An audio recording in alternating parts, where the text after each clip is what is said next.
सीखना चाहिए। मैं जेलिस नहीं होना चाहता, ठीक है। हम क्या सीख रहे हैं, हम क्या कर रहे हैं, हमारा क्या रोल है। हम सिर्फ जेलिस हो रहे हैं, हम क्या करेंगे, 4 गालियां निकाल देंगे, वो लोग खुश, 4 गालियां आ गई, यार आपने तो बड़ा लेवल कर दिया। काम क्या किया आपने, मेन तो ये है। मेरा क्या रोल है इकोनॉमी में।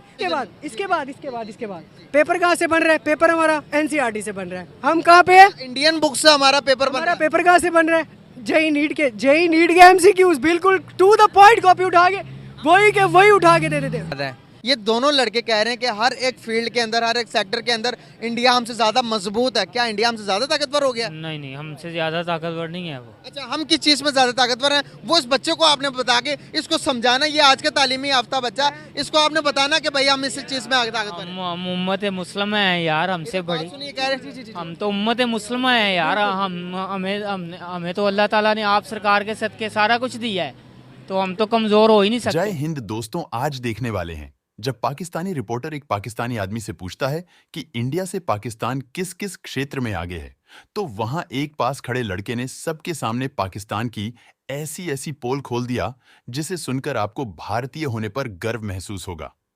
तो चलिए देखते हैं उस रिपोर्टर और पाकिस्तानी लड़का के बीच क्या क्या बातचीत होती है, और यह ओरिजिनल वीडियो डेली स्वैग का होने वाला है। कैसे देखते हो? ये भाई कह रहे थे कि भाई हर एक लिहाज से हमारा पड़ोसी मुल्क जो इंडिया है वो हमसे आगे है। तो क्या समझते हो कि क्या ये भाई की बात सही है? एक भाई कहते हैं नहीं भाई, आईटी के लिहाज से उनकी तादाद ज़्यादा है, उनकी पॉपुलेशन ज़्यादा है, इसीलिए वो हमसे आगे निकल गए। इन बातों को आप कैसे देखते हो? अच्छा, आप क्या चाहते हो कि आप तरक्की किस सेंस में करोगे?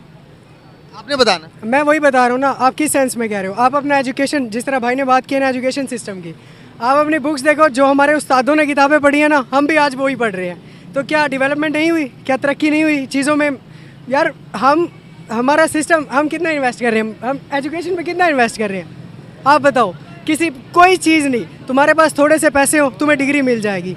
फिर जब यही बंदा इतना, जब इस काबिल होगा ही नहीं किसी चीज़ के, और जो उस पोस्ट पे होगा, तो वो उसको किस तरह हैंडल करेगा? नहीं करेगा। उसका तरक्की में क्या काम होगा उसका? नहीं होगा। उधर क्या होता है, उनकी आप बुक्स उठा के देखें ना, एनसीईआरटी दुनिया में माना जाना टेस्ट होता है उनका, जो इंडिया का एनसीईआरटी, उनकी बुक्स होती है एफएससी लेवल तक की।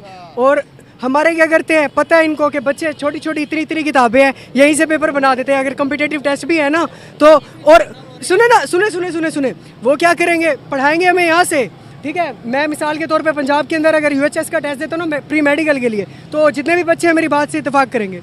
अच्छा, आपने पूरा साल क्या पढ़ी, पंजाब, आपको पेपर का कहाँ से कहा जा रहा है कि वो पूरे पाकिस्तान की बुक से आएगा। आप पंजाब भी पढ़ो, आप फेडरल भी पढ़ो, आप केपी के भी पढ़ो, आप सिंध भी पढ़ो, और भाई तुम्हारा पढ़ाने का इतना म्यार है, आप पढ़ाते किस तरीके से हो, रट्टा सिस्टम, तो इससे कुछ होगा नहीं। बच्चे को आता क्या कंसेप्ट है, बच्चे के पास तो कोई कंसेप्ट ही नहीं है, उसको बस ये पता है यार, वही उस्ताद बता रहे हैं यार, ये लाइनें हैं, ये वाला शॉर्ट क्वेश्चन है, कल याद कर लेना, मैंने कल यही टेस्ट लेना है, और चेक भी वही करके दे रहा है। कंसेप्ट हो रहा है नहीं। फिर आपके कहना है इसके बाद पेपर कहाँ से बन रहा है, पेपर हमारा एनसीईआरटी से बन रहा है। हम कहाँ पे है, इंडियन बुक से हमारा पेपर बन रहा है। पेपर कहाँ से बन रहा है, जेई नीट के एमसीक्यूज बिल्कुल टू द पॉइंट कॉपी उठा के वही उठा के दे देते हैं। कह रहे हैं कि यार अवाम में लैक नहीं है, अवाम आगे आना चाहती है। मैं शुरू से आपको इसी बात पे कह रहा हूँ ना, लेकिन हमारी जो गवर्निंग बॉडी है, जो हमारी मैनेजमेंट डायरेक्टरी है, वो इस चीज़ को आगे नहीं प्रमोट करी। हमने एजुकेशन सिस्टम लैक की बात की, हमने एजुकेशन सिस्टम लैक की, ये नहीं कहा कि हमारी अवाम नल्ली है, हमने ये नहीं कहा फलाना। मेरी बात सुने, आपको पता होगा, आप तो मीडिया वाले हैं ना, आपको पता होगा कि हमारा रिजल्ट कैसे आता है।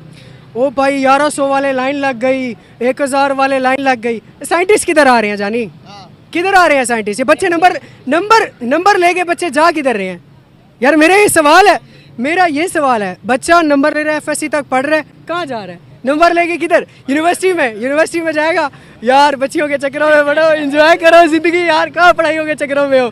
थोड़ा उस्ताद के उठा लो, थोड़ा यूनिवर्सिटी में तुम्हें नंबर मिल जाते हैं। तो उसके बाद क्या, बच्चा क्या वही आगे डिग्री लेके बैठे यार, नौकरी तो है नहीं मेरे पास, अब मैंने क्या करना है, वो ये सामने आप जाए।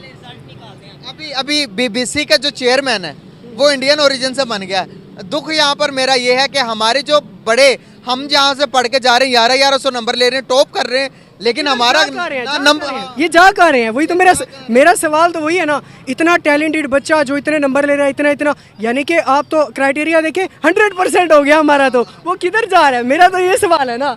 तो यार आप ये देखें, मैं ये नहीं कहता उनकी पॉपुलेशन है, उनकी पॉपुलेशन है, ठीक है, लेकिन वो कितना हार्ड वर्किंग है।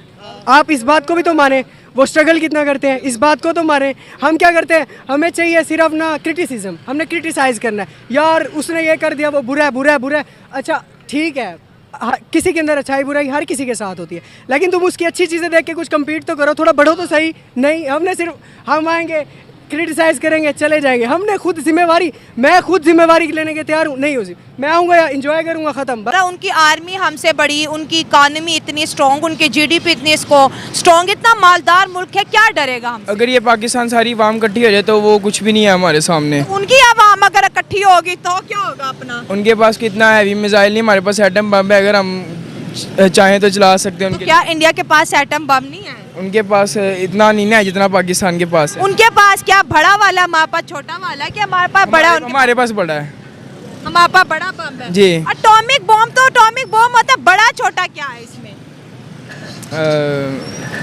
सोचने वाली बात है। तो अभी काफी दुश्मन है, मुसलमानों के सारे ही दुश्मन है। इंडिया भी आज अमेरिका के साथ बन के बैठा हुआ है, मुसलमानों के हुक्मरान भी उन्हीं के साथ मिले हुए हैं, लेकिन आवाम को कुछ और दिखा रहे हैं मीडिया पे। जब हम किसी दूसरे रिलीजन को बोलते हैं कि ये काफिर है तो उसको पता चल जाता है कि ये मुझसे नफरत करता है। जब आप ओपनली किसी से नफरत कर रहे हैं, किसी के लिए ऐसे वर्ड यूज कर रहे हैं, तो क्या वो आपको कभी दोस्त रखेगा? नहीं रखेगा, कभी भी नहीं रखेगा। तो फिर हम गिला क्यों करते हैं जी, फलां हमसे दोस्ती नहीं कर रहा, इंडिया हमसे दोस्ती नहीं कर रहा? हम क्यों दोस्ती करें? कुरान ने जब कह दिया काफिर और यहूदी लोग आप लोग कभी भी दोस्त नहीं बन सकते, हम तो फिर क्यों उनको दोस्ती का सिला दे रहे हैं? तो फिर जो एक्स प्राइम मिनिस्टर हैं नवाज शरीफ, वो क्यों प्रेस कॉन्फ्रेंस करके कह रहे हैं कि भाई अगला टारगेट सिर्फ और सिर्फ हमारी इंडिया से दोस्ती का है? तो गलत कर रहे हैं ना। कुरान ने जब कह दिया यहूदी और नसरानी काफिर लोग आपके मुसलमान दोस्त नहीं बन सकते आपस में, हम क्यों उनके साथ दोस्तियां निभा रहे हैं? मुसलमानों का ख्याल करें। वो लोग जो है ना, वो कश्मीर पाकिस्तान के हिस्से में ही आना चाहिए। अच्छा ठीक हो गया, हर पाकिस्तानी का यही ख्वाब है जो आपका जी है। बिल्कुल।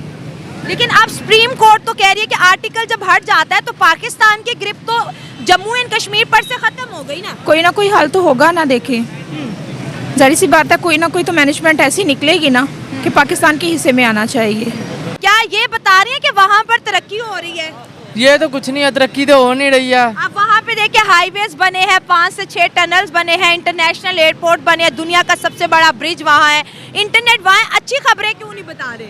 ये इसलिए नहीं बता रहा नहीं, इंडिया तरक्की कर रहा है, पाकिस्तान मुसलमानों को क्या फ़ायदा हासिल हो रहा है? आज तक अभी तक कश्मीर के बच्चे पुकार रहे हैं, ये हुक्मरान सोए हुए हैं। इंडिया ने हमें शुरू से ही तंग करता आ रहा है, तो अगर वो हमारे साथ अच्छे ये तलकात। वो कैसे तंग कर रहा है? 4 जंगें हमने की, तंग तो फिर हमने कर लिया, उसके बाद उन्होंने जम्मू एंड कश्मीर में इतनी तरक्की की, वहाँ पर डेवलपमेंट की, वहाँ की जीडीपी बढ़ी। अब तो मुस्लिम कंट्री जाके वहाँ पर इन्वेस्टमेंट करिए, 27,000 करोड़ का पैसा लेके वो वहाँ पर मॉल बना रही है। इसके साथ साथ क्या आपको पता है 1945 का जंग भारत और पाकिस्तान के बीच में हुआ था और यह पाकिस्तान ने जीता था और पूरा भारत पाकिस्तान के कब्जे में चला गया था, और फिर पाकिस्तान अपना बड़ा दिल दिखाते हुए सारा जमीन फिर से भारत को वापस कर दिया था। ना, ऐसा मेरा कहना बिल्कुल नहीं है। ये बात तो पाकिस्तान की किताबों में लिखा गया है, जिन्हें बच्चों को बताया जाता है। और इतना ही नहीं, छोटे छोटे बच्चों को यह भी बताया जाता है भारतीय धोखेबाज होते हैं और काफिर होते हैं। और जिस बच्चों को बचपन से ही उसके दिमाग में इस तरह के जहर को भर जाता है, तो वह आगे चलकर उसकी मानसिकता क्या हो सकती है, आप सोच ही सकते हैं। आपको जानकर हैरानी होगी कि पाकिस्तान के छोटे छोटे बच्चे भी आपको कहते हुए मिलेगा कि सभी के सभी लोगों को मुस्लिम बना देना चाहिए, और जब तक वह इस्लाम को कबूल नहीं कर लेता तब तक उन लोगों को पाकिस्तान में नहीं रहने देना चाहिए। ये तो बच्चों की बात है, तो फिर इस बात को लेकर पाकिस्तान के नौजवान भी पीछे कहां रह सकते हैं? वह भी दिन रात यही चिल्लाते रहते हैं कि भारत की क्या औकात है, जो हमारे साथ लड़े, हम मुसलमान हैं, हमारे पास जज्बा है। लेकिन क्या आपको पता है इन सभी नफरतों को पैदा करने वाला जन्मदाता कौन है? और अगर वह नहीं होता तो शायद आज भारत और पाकिस्तान कभी अलग नहीं होता, और वह है कल्चर। पाकिस्तानी किताबें बच्चों को यह सिखाती है कि मूर्ति की पूजा करने वाला काफिर होता है, और काफिर हमारा कभी दोस्त नहीं हो सकता है। इस पर आप खुद सोच सकते हैं कि वहां के हिंदुओं के बच्चों पर इसका क्या असर पड़ता होगा। वहां अपने बच्चों को छठी क्लास में यह सब पढ़ते हैं कि हिंदुओं के घर की तरह उनका दिल भी छोटा होता है। पाकिस्तान में मंदिरों को छोटा अंधेरे से भर घर कहा जाता है, जहां हिंदू लोग नकली मूर्ति की पूजा करते हैं। जब लोगों को इस तरह से झूठी चीज बच्चों को बताई जाती है तो उसका असर आगे चलकर कुछ ना कुछ तो दिखेगा, और इसका परिणाम यह निकल कर आया है कि आज लोग शिक्षा से वंचित हो गए हैं और दिन बा दिन पाकिस्तान की अर्थव्यवस्था चौपट हो रही है, क्योंकि लोग आज भी वहां के लोग नफरतों की दौर में जी रहे हैं। और आज इंडिया इन सब चीजों से आगे निकलकर अपने देश में बड़ी से बड़ी चीजों का खोज कर रहे हैं। लेकिन कुछ पाकिस्तानी सच का भी साथ दे रहे हैं। उनका कहना है कि कम से कम बच्चों को गलत चीज ना पढ़ाया जाए और बच्चों को झूठी चीज ना बताया जाए, जिसकी वजह से आज पाकिस्तान कम से कम 100 साल पीछे है भारत से। पाकिस्तान भारत से हर क्षेत्र में पीछे, चाहे वह आईटी सेक्टर हो या फिर मेडिकल क्षेत्र हो, इत्यादि सभी चीजों में पाकिस्तान भारत से बहुत पीछे है। यहां तक कि जो बड़े बड़े पद पाकिस्तान में होते हैं, वह लोग का भी मानना है कि वहां भी इंडिया की किताबें पढ़ाई जाती है। अब पता नहीं इन कुछ पाकिस्तानियों को ऐसा क्यों लगता है कि पाकिस्तान से भारत पीछे है। आपको क्या लगता है? कमेंट बॉक्स में जरूर बताएं। मिलते हैं एक और नई वीडियो में। तब तक के लिए जय हिंद, जय भारत।